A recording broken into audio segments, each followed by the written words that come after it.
que ce soit derrière, là-bas, un peu ici aussi.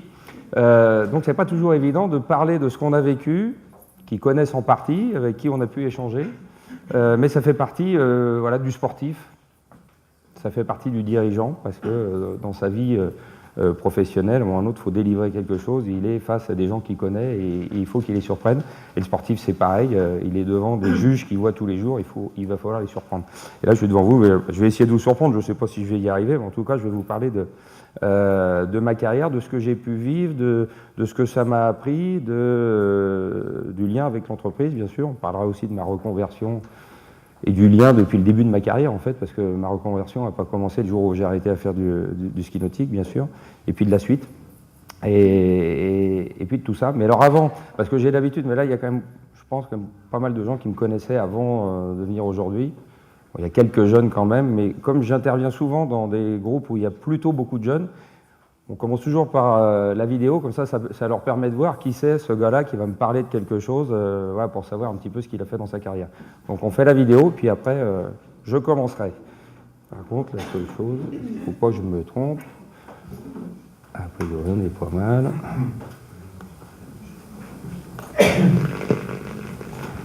C'est fait exprès, hein, c'est vieux. Les premières émotions, les premiers championnats du monde, Montréal, Canada.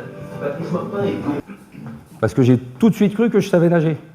Ah, forcément, j'avais un gilet, voilà, je savais nager. Donc à 8 ans, il a vraiment fallu que j'apprenne. Et là, je me suis dit, t'as ceux qui font de la natation, j'ai quand même un profond respect, parce que c'est vraiment un sport de con. Hein. Beaucoup de respect pour Fabien qu'on a vu hier, Fabien Gillot. Voilà, beaucoup de respect parce que... Voilà. Fabien Gillot, vous savez, champion olympique 2012, là, le titre. Et lui, il expliquait que, en fait, Patrice, il nage, lui, comment tu... Ah, moi, je nage comme ça. Je sais pas, ils ont dû me mettre du plomb au niveau des pieds parce que j'arrive pas à nager. Mais bon, Et pourquoi j'arrive pas à nager? Parce que quand on fait du ski nautique, qu'est-ce qui se passe? Vous tombez, il y a le bateau qui revient, ça sert à rien de nager. Puis quand tu tombes, tu as perdu généralement. Hein. Donc il faut pas perdre. Donc il faut pas tomber. Voilà. Donc il y a peut-être un lien hein, quelque part, mais on va pas dire que c'est ça. Pour revenir un petit peu voilà, sur l'entreprise, qu'est-ce qui s'est passé? Donc mon père avait une idée, il avait un produit et il a fallu le faire progresser de l'entraînement. De l'entraînement, voilà. Avec le projet, donc essayer de me faire progresser petit à petit. Et au départ, ça s'est fait voilà, en étant tout gamin. Et c'était voilà, pas vraiment de l'entraînement, c'était de la découverte. Et comme il se disait que voilà, de faire un sport c'est bien, mais il voyait déjà autre chose, il disait pour faire un athlète, il faut qu'il soit bien constitué, il faut qu'il soit bien développé. Donc il m'a fait faire du ski nautique, mais ce n'est pas le premier que j'ai forcément fait, puisque j'ai fait du football au FC Nantes, voilà, jusqu'en cadet. Voilà, sport d'équipe, lien, où je me situe par rapport aux autres. Du basket parce que j'étais petit, et puis dans le ski nautique, il faut avoir de la détente, donc c'était bien du basket. Bon, pareil, hein, meneur, donc pour travailler avec tous les autres.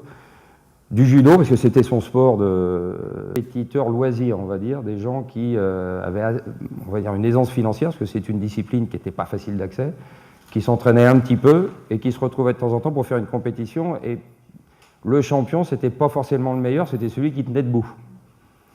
Donc, quelque part, il y avait une ouverture qui était là en se disant, si toi, tu tiens debout, tu peux gagner. Et mon père, tout de suite, il s'est rendu compte qu'une certaine régularité, ça peut te permettre de gagner.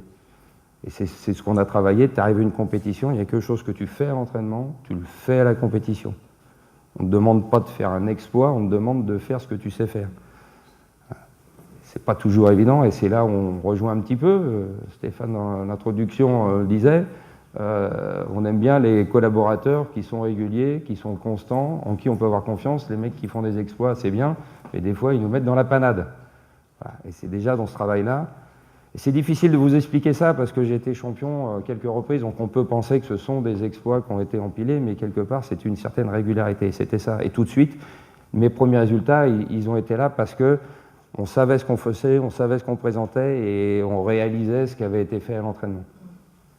1976, tout de suite après, je suis recordman d'Europe toute catégorie.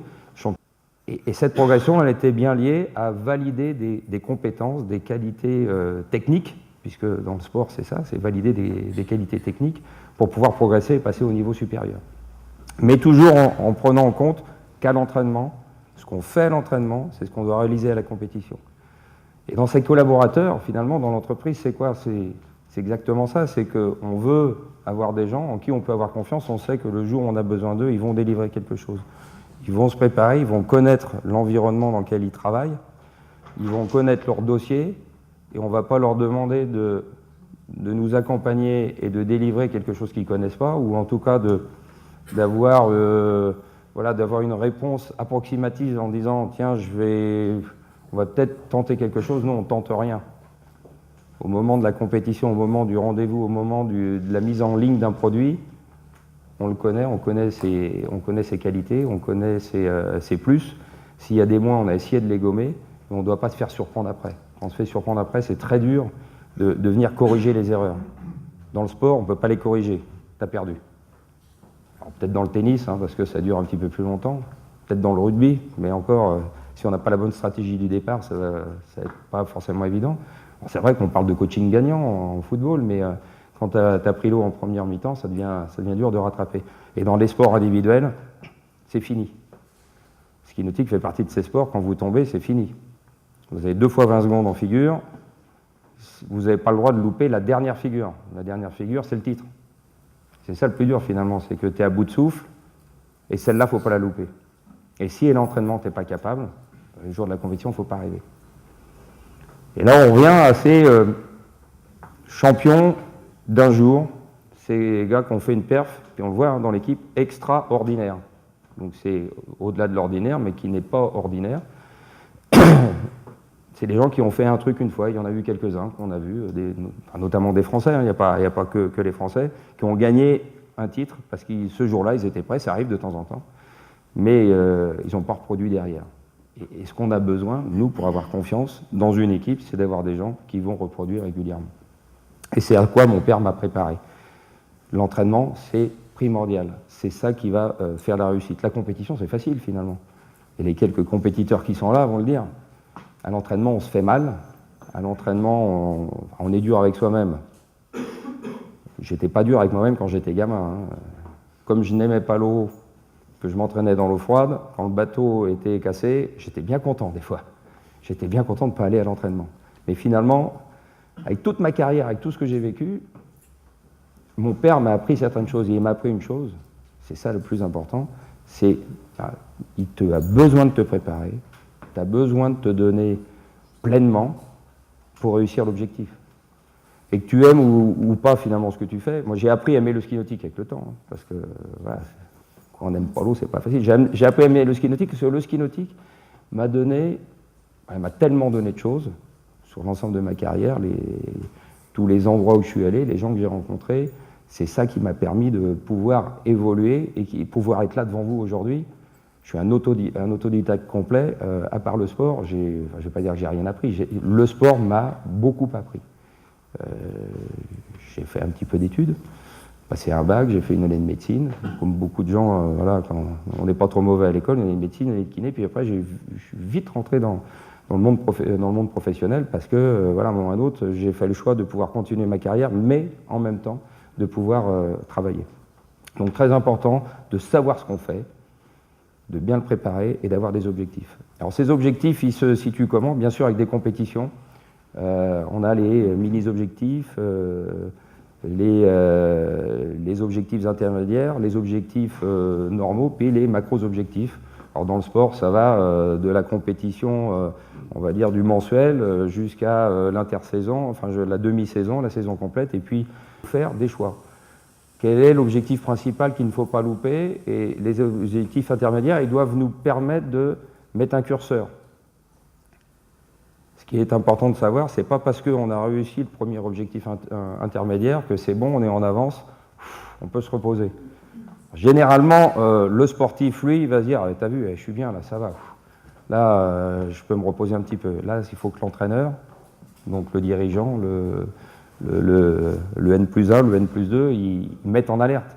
C'est pas parce que tu es bien maintenant que tu vas être bien demain. La concurrence, t'as peut-être pris un peu d'avance, mais il va falloir continuer. D'un autre côté, quand on est derrière, c'est pas perdu. Il va falloir motiver.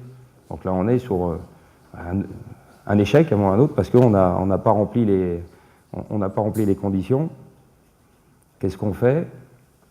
Et l'échec, il est primordial dans la réussite.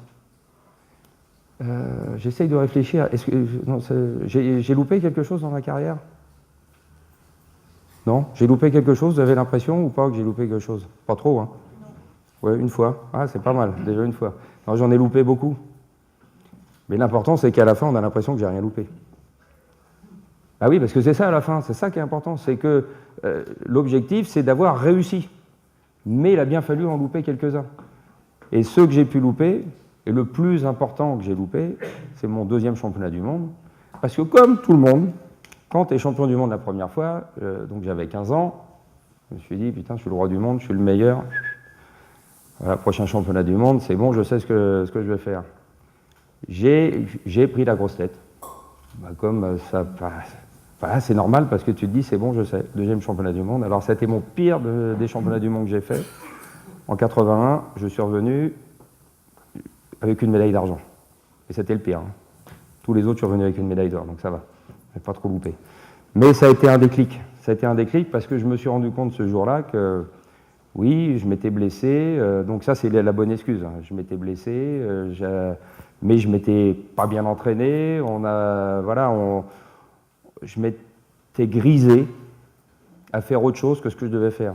J'avais oublié un petit peu l'entraînement parce qu'à l'époque, connu, télévision, c'est pas parce qu'on a loupé qu'il ne faut pas réessayer. On arrive forcément à quelque chose. Et on en revient au départ de l'entraînement. Pour moi, c'est clair, quelqu'un qui s'entraîne régulièrement, quelqu'un qui se prépare, quelqu'un qui travaille, qui est toujours présent à vos côtés, qui s'interroge, qui échange, qui discute, c'est quelqu'un de confiance. Parce qu'il est toujours là à vouloir être au cœur de l'événement. Quelqu'un qui navigue, qui butine un peu à droite à gauche et qui n'est pas toujours là, mais de temps en temps il fait l'exploit, c'est vrai que celui-là, le jour où vous allez avoir besoin de lui, il ne sera pas forcément là. Pas forcément la bonne personne. Et donc, numéro 1 pour moi, l'entraînement. L'entraînement, 3 mots-clés, entraînement, préparation. Sans ça, on n'arrive à rien. Alors là, on va arriver à l'encontre de ce que disait Fabien Gillot hier soir. Il disait, voilà, ça c'est la façon russe. On s'entraîne, on arrivera à quelque chose. On va faire des heures et des heures de lignes de natation, on arrivera à quelque chose. Oui et non. Bien sûr, il faut de l'entraînement, bien sûr, il faut de la technique, il faut de la tactique, il faut de l'avoir. Un autre. Voilà. Parce qu'on s'est préparé au fil du temps. Alors pour parler et de changer un petit peu de sujet, parce qu'il faut quand même changer, je disais que voilà un petit peu un lien, Stéphane, avec sa maman qui a créé l'entreprise. Moi, mon père, qui, comme je disais tout à l'heure, qui était visionnaire, qui a créé l'entreprise, la petite entreprise avec ses idées. Alors ça a très bien marché. À un moment ou à un autre, il se passe quelque chose. Parce que alors mon père a créé l'entreprise avec le produit, Patrice Martin, qui est devenu champion. C'était le patron, c'était l'entraîneur, c'est lui qui décidait. Le problème, c'est que le produit, il grandit. À un moment ou à un autre, il a fallu transmettre. Et là, ça devient compliqué, parce que quand c'est transmettre à quelqu'un d'autre, on va dire que c'est une question d'argent, à la limite, peut-être. Mais quand on transmet à son fils quel produit, ça devient compliqué. Et là, il a fallu négocier, ça a pris du temps de fonctionnement. Parce qu'à un moment ou à un autre, qu'est-ce qui s'est passé? C'est que je suis devenu le patron de la boîte. C'est moi qui décidais, c'est moi qui allais chercher les sponsors, c'est moi qui organisais les entraînements et tout. Mais d'un autre côté, j'étais le patron, alors que dans l'entraînement, le patron, c'était mon père. Donc il décidait toujours. Donc ça a été compliqué de faire comprendre à quelqu'un qui finalement, c'est lui qui a les rênes de l'entreprise, mais finalement, c'est pas lui qui décide de l'avenir de l'entreprise. Il décide juste du fonctionnement de l'entreprise. Et ça a mis beaucoup de temps à fonctionner, parce qu'il y a eu, voilà, j'ai certaines périodes dans ma carrière, alors j'avais de la chance à l'époque, il n'y avait pas trop de télévision, mais j'ai eu des périodes où vous payez quelque chose à la fin du mois, ils ont un boulot, ils sont payés. Là, vous êtes dans le bénévolat. Et ces gens-là, on ne les a jamais vus. Et notamment, le préparateur du matériel, je vais vous raconter une petite histoire, en 1999, sur mon dernier championnat du monde, entre les éliminatoires et les finales, je casse mon ski de slalom. Et comme tout le monde sait, alors dans le ski nautique ça se fait pas trop, mais moi j'avais toujours un ski de rechange, donc le mulet. En automobile, en F1 dans les années 80-90, il y avait la troisième voiture. Si on en cassait une, on prenait la troisième. voiture qui était toujours prête, mais que jamais personne n'utilisait. Le baquet était adapté un peu aux deux, mais pas vraiment adapté à un. Donc j'avais le même que le ski que j'utilisais, mais voilà, on ne voulait jamais l'utiliser parce qu'on se dit, je me dérègle, je ne vais pas le mettre, oui, ça va. Le problème, c'est quand vous le cassez entre les éliminatoires et la finale du championnat du monde, où vous êtes deuxième au classement du combiné et qu'il faut absolument améliorer votre perf si vous voulez gagner, je peux vous dire que le stress arrive vite. Donc vous êtes énervé, parce que vous n'avez pas fait la perf déjà, vous avez pété le matériel, donc vous êtes très énervé, et quand vous voyez le préparateur du ski, vous n'allez pas lui dire dis donc, est-ce que si tu as 5 minutes, est-ce que tu pourrais me préparer le ski? Non, c'est que malheureusement, on ne va pas être sympa avec lui. Putain, fais chier, c'est de la merde, je ne vais jamais avoir le bon ski. Et si ce gars-là, vous ne travaillez pas avec lui à l'année, que vous n'êtes pas en contact privilégié, surtout parce qu'il est bénévole, et que dans les périodes plus calmes, il faut qu'il fasse partie de la famille. C'est votre famille. Si ce n'est pas le cas, il dit attends, démerde-toi. Hein. Donc là, premièrement, on se connaît bien, je ne vais pas parler gentiment, mais son objectif. C'est ça le plus important, c'est l'objectif qu'on parlait dans du départ, il faut l'atteindre, il faut se donner à 100% pour le réaliser. Et après, on n'est pas forcément champion, on ne peut pas tous être champion du monde. Moi, j'ai été champion du monde, bon, parce que j'ai eu la chance d'être champion du monde, parce qu'on s'est préparé, parce que les autres n'étaient pas assez bons. Mais imaginez que sur un championnat du monde, on prépare en début de saison... c'est assez facile dans le ski nautique, que je devais faire 10 000 points, que je devais faire des bouées à 12 mètres et puis de faire 60 mètres, que je fasse 60 mètres en saut, que je fasse des bouées à 12 mètres et que je fasse mes 10 000 points et qu'il y en a un qui gagne. C'est que j'avais la mauvaise stratégie au départ, mais ça ne veut pas dire que j'ai perdu. J'ai perdu parce qu'il y en a un qui a été meilleur, mais moi j'ai réussi parce que j'ai atteint mes 100%. On ne m'a pas demandé de faire 105 ou 110%. Et c'est ça qui est important. Numéro 1, d'atteindre son objectif. C'est pas de battre les autres. C'est pas de se dire j'arrive à la compétition, c'est pour gagner. Le premier objectif, c'est de se dire moi, je me suis fixé quoi comme objectif? Il ne faut jamais perdre de vue ces objectifs et ne pas se laisser prendre par l'environnement extérieur. Il arrive par moment qu'on se fasse prendre par l'environnement extérieur. Et d'autant plus aujourd'hui qu'il y a des médias qui sont là, qui vont inciter sur la qualité de l'adversaire, qui vont inciter sur le terrain spécifique, qui vont inciter sur une stratégie pour contrer l'adversaire. Non, moi j'ai ma stratégie et je m'y tiens.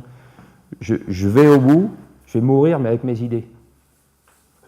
Parce que de changer d'idée, à un moment ou à un autre, vous ne savez pas ce qui vous aurait fait gagner, parce qu'on va changer 10 fois, et c'était quoi l'objectif de départ? Non, j'avais une stratégie, j'en change pas. Hein?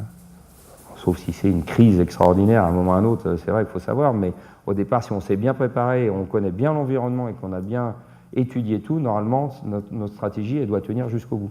Et on va jusqu'au bout avec sa stratégie, on se donne à 100%. La fierté, elle vient du fait qu'on s'est engagé et qu'on s'est donné à 100%. C'est pas important d'être premier, deuxième ou troisième. On ne peut pas tous être numéro 1. L'important, c'est d'avoir atteint son objectif. Et donc, vous avez la réponse. Être champion, est-ce forcément gagner? Non, c'est pas de gagner. Être champion, c'est d'avoir un état d'esprit. Être champion, c'est s'engager. Être champion, c'est être visionnaire. Être champion, c'est se dire je sais où je vais demain. Et ultimement, bien sûr, que le champion, parce que être champion, le champion, c'est celui qui gagne. Mais être champion, c'est l'état d'esprit. C'est celui-là qui est le champion, celui qui sera premier. Et être champion, c'est nous, on va se dire, j'ai une équipe avec moi, j'ai un projet et j'atteins mon objectif. Je suis le champion de moi-même, je suis le champion de ma rue. Les autres, j'ai pas fait du sport pour battre les autres au départ. J'ai fait du sport pour me faire plaisir. Il ne faut pas oublier que le départ du sport, c'est ça. On échange avec quelqu'un, on se fait plaisir, puis on a envie de progresser. On a envie de progresser parce qu'on veut être meilleur. Et puis à un moment ou à un autre, on se compare aux autres. C'est là où on arrive dans la compétition. Mais au départ, quand on voulait être champion, quand on était gamin, on voulait être meilleur. Après ma carrière, qui s'est arrêtée en 2001, avec donc 12 titres de champion du monde, 34 titres de champion d'Europe et 26 records du monde,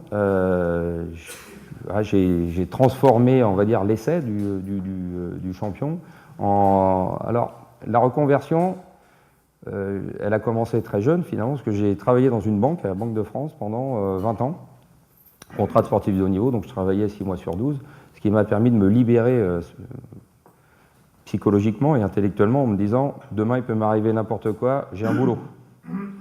Je peux me blesser, j'ai un boulot. » Bon, le jour où j'ai arrêté ma carrière, je savais déjà avant que mon objectif et ma vie n'était pas la Banque de France. Donc dès que j'ai arrêté la Banque de France. Puis je suis parti travailler pour un conseil régional des Pays de la Loire. J'avais été recruté par François Fillon. Pas le monde en parlait trop. Et je travaillais pour Bruno Retailleau. Et j'ai travaillé 4 ans, je me suis occupé du sport de haut niveau, du suivi des athlètes de haut niveau, je me suis occupé des événements sportifs en région. Savoir être à leur écoute, et c'est ça qui est important dans la vie. C'est ce que ça m'a appris. Et c'est ça qui a fait que je suis devenu aujourd'hui ce que je suis, que je suis au comité olympique pour essayer d'échanger avec la campagne Paris 2024, qui est pas primordiale pour le sport, on vivra quand même sans après, mais c'est vrai que c'est une chance extraordinaire pour la France de montrer son savoir-faire. Au travers du ski nautique, on le fait un tout petit peu, et c'est vrai que j'ai vécu quand j'étais gamin, rapidement on nous a dit le ski nautique pour aller aux Jeux en 80 à Moscou, parce qu'en 72 on avait été sport de démonstration, puis on n'y est pas, puis 84 c'est à Los Angeles, ah ouais, on pourrait peut-être y être, puis après on dit non, 88 Séoul c'est pas possible, mais 92, là, le président de la Fédération internationale est espagnol, donc on y sera en 92. J'ai vécu ma carrière à chaque fois en pensant que j'allais peut-être aller aux Jeux, et même jusqu'en 2004 j'y ai presque cru, mais je me dis, c'est pas grave, l'important c'est toujours l'objectif. Ma victoire sera le jour où le ski nautique, ou le wakeboard, parce que c'est la même fédération, est aux Jeux Olympiques. J'aurai réussi. Donc je n'abandonne pas, c'est parce que je suis sportif, je ne le fais pas pour moi. C'est vrai qu'en tant que sportif, on le fait pour soi. Mais à la fin, on le fait pour nous, pour l'entreprise. Et mon entreprise aujourd'hui, en dehors de synergie professionnelle, c'est le ski nautique. Si demain le ski nautique est au JO, j'aurai atteint mon objectif. Alors, des fois, ça peut prendre longtemps. Il ne faut pas désespérer, il faut y croire. Et aujourd'hui, je ne parle pas du ski nautique au JO, je parle de Paris 2024. Mais vous pensez bien que si Paris 2024, à Paris gagne les Jeux pour 2024, pensez bien que je travaillais un petit peu encore à cet objectif futur d'avoir le ski nautique au JO. Je vais peut-être m'arrêter là. Avant que tu t'arrêtes, il y a un truc auquel je tiens. Parce que hier ça m'a marqué, et ici il y a quand même un public, encore une fois je le dis, attaché à l'esthétique. Oui, on n'a pas parlé de ça, c'est vrai. Il y a 3 critères dans la note des points, je crois, aussi, si vous avez compris. J'ai pas compris. Non. Et en tout cas il y a l'esthétique. Moi ce qui m'a marqué, c'est quand tu as parlé de ton père. C'est l'autre différence, mon père, donc photographe. Je vous l'ai dit qu'il était photographe? Non, je l'ai pas dit. C'est pour ça que j'ai pas rebondi dessus. Alors, mon père était photographe du FC Nantes dans les grandes années. Voilà, donc et lui en tant que photographe, il devait faire la photo. Alors aujourd'hui c'est facile, on peut faire des milliers de photos, on peut même faire du film et on prend un bout du film pour faire une photo. Mais à l'époque, il y avait 36 photos sur une pellicule et tu pouvais pas faire 50 photos. Donc il fallait que lui il ait l'œil et qu'il ait l'œil avant le bon moment pour faire la photo au bon moment. Alors, c'est facile quand il faut photographier un bureau, une pomme, on va dire, parce qu'à la limite, on prépare tout, on va le faire bien. Mais quand on est dans le sport, et lui faisait les photos de sport, il fallait qu'il sache au quel moment déclencher pour avoir la photo du bon moment. Et à l'époque, il n'y avait pas des 10 millièmes de seconde, donc il fallait bien être prêt et de se préparer à l'avance. Et donc, quand il m'a appris à faire du ski nautique, une des premières choses, c'est comme sa passion, c'était la photo avant tout, c'est qu'il faisait des photos tout le temps. C'est pas pratique parce que tu t'entraînes, mais il faut faire des photos. Et à chaque fois, il me dit, et oublie pas de sourire. Alors toi, tu es en train de faire une figure. Non, c'est le truc, c'est pas facile. Mais quand il me disait, de toute façon, tu sais la faire. Donc si tu sais bien la faire, il n'y a pas de raison que tu fasses pas le sourire en même temps. Et quand tu fais le sourire, ça veut dire que tu n'as pas besoin de réfléchir à tout le reste que tu vas faire pendant la figure, parce que tu la domines tellement, c'est que tu peux faire en plus le sourire. Et donc c'était le jeu. C'était, dès que je savais faire une figure, c'était, une fois que je commençais à bien la faire, c'était de se dire, il faut faire le sourire en plus. Et au bon moment et au bon endroit pour regarder la caméra. Voilà, donc, et lui, il partait du principe qu'à partir du moment où tu l'as fait comme ça, c'est forcément facile, parce que tu arrives à être relâché. Ce qu'on dit toujours, c'est ce qu'on parlait hier, dans l'activité sportive, faut être concentré, faut être contracté, faut être en force, mais relâché. C'est compliqué, mais c'est toujours ça. Et c'est là où ça paraît facile, on dit, oh, tiens, c'est tellement facile. Non, non, ça travaille de partout, mais à un moment ou à un autre, on domine tellement, c'est qu'on arrive à voir, on a l'impression qu'ils sont relâchés. Et moi, c'était un petit peu ça. Et mon père, il me faisait travailler beaucoup ça. L'esthétisme avant tout. Pas faire la figure, c'est faire la figure, mais la faire bien et facile. Et quand tu la fais bien et facile, les juges, ils la donnent forcément. Voilà. Et c'est là que c'était important, c'était ça qui était important. C'était aussi la différence avec mes adversaires, c'est que j'avais très peu de figures qui étaient mauvaises. Alors, de temps en temps, j'en loupais une, bien sûr, mais ouais, l'idée, c'était de ne pas louper une figure. On n'a pas parlé de faire ses gammes aussi. Mais...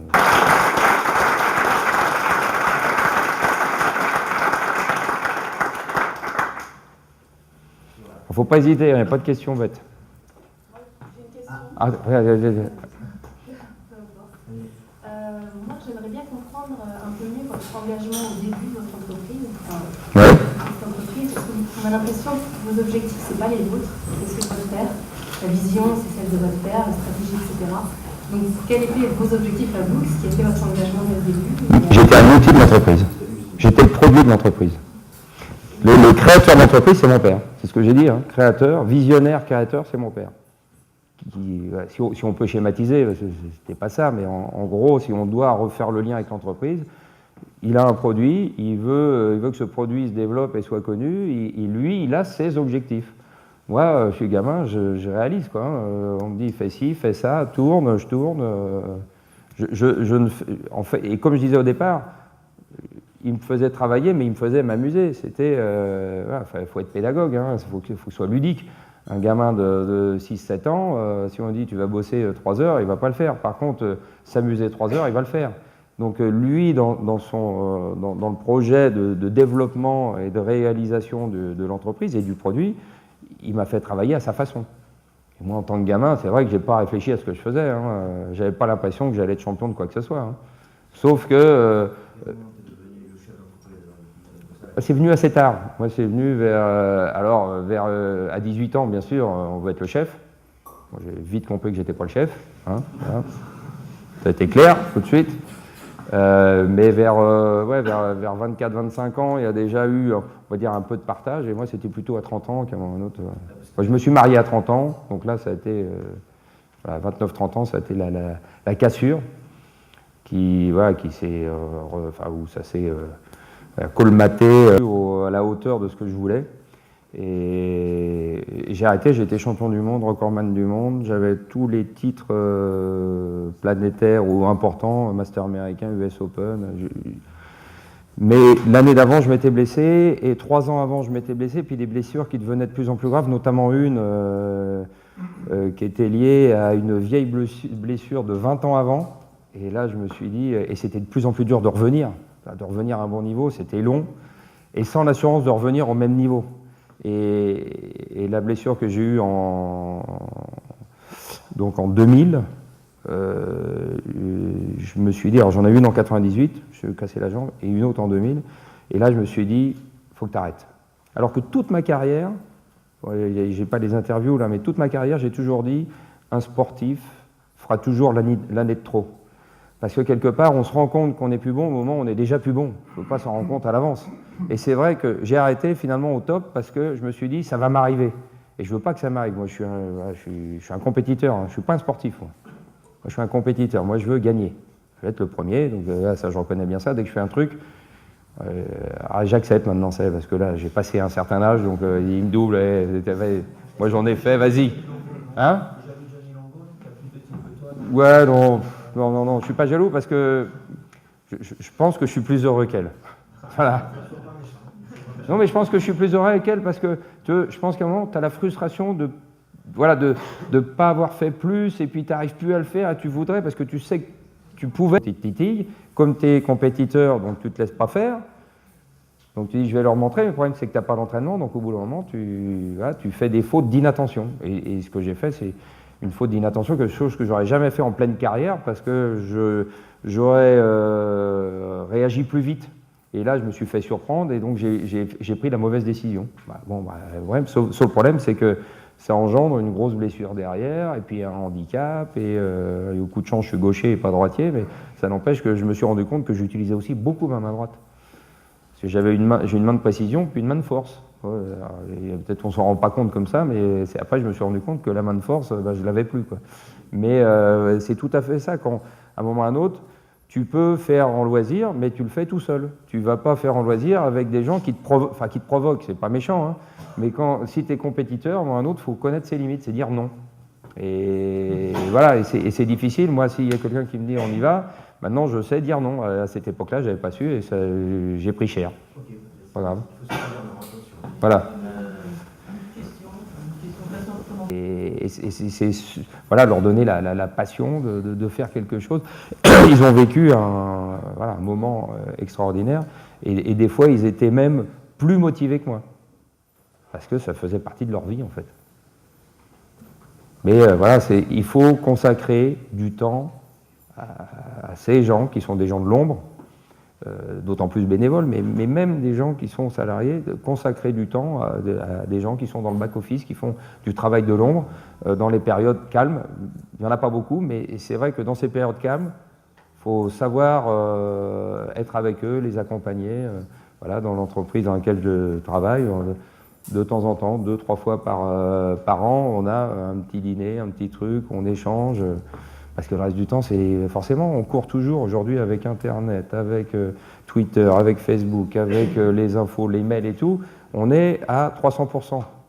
Donc quelque part, si à un moment ou à un autre on dit pas, on coupe pour se parler, pour avoir un vrai échange, voilà, en fait, ton collaborateur, il est dans le bureau d'à côté, tu vas plus le voir, tu lui envoies un mail.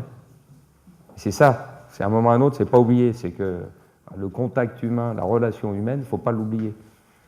Payer un café le matin, voilà, j'ai ces trucs à la con. Avant que Pierre Cibaud arrive à la fédération, j'avais un directeur général qui, lui, ne venait jamais discuter à ses équipes. C'était une ambiance de merde. Le seul jour où ça se passait bien, c'est quand je venais, parce que j'arrivais le matin, j'amenais les croissants. Bon, allez, on se réunit tous. Tiens, toi, ça va. Il faut prendre 5 minutes. Ça ne va pas handicaper sur le résultat du travail. Au contraire, parce que les gens, ils sortent, c'est les boosts en disant « Putain, c'est génial. Il nous a parlé, j'ai pu lui dire ci, j'ai pu lui dire ça. » J'avais parce que je ne les dis pas souvent, parce qu'il y a un truc quand même important. Je vais vous le dire, parce qu'on envoie des mails, on ne sait pas comment c'est perçu. Quand on parle, on voit comment les gens le perçoivent. Et généralement, c'est là où ils vont vous parler, et il faut savoir les écouter.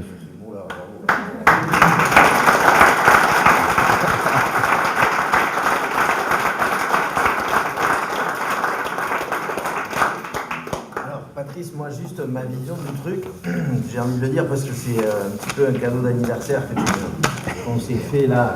Juste ce qui m'a un peu impressionné, c'est que finalement, on fait venir des conférenciers qui en général disent pas mal de trucs et je comprends pas tout à chaque fois.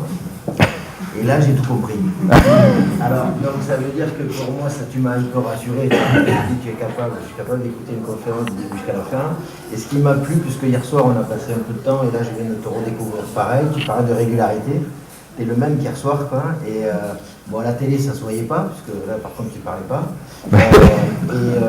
Si, on t'écoutait un peu dans les interviews. Ce qui m'a vachement intéressé, c'est cette profondeur, finalement. On sent en même temps quelqu'un qui a vécu l'effort, la récompense, parce qu'on fait tous des efforts tous les jours, et on n'est pas toujours récompensé, en tout cas visible.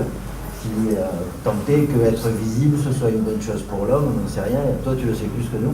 Voilà, donc je voulais juste dire que le Club 31, tous les gens te remercions d'être venus comme ça. On espère qu'à Toulouse, lorsque tu viendras, tu nous feras un petit coucou.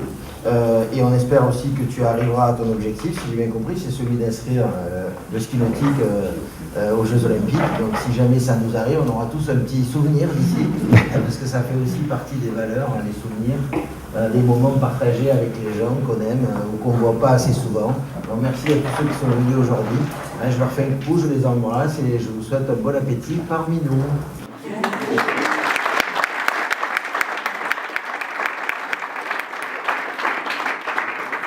un petit scriber, je ne sais pas si vous savez tout ce que c'est, hein, ici il y a le scriber.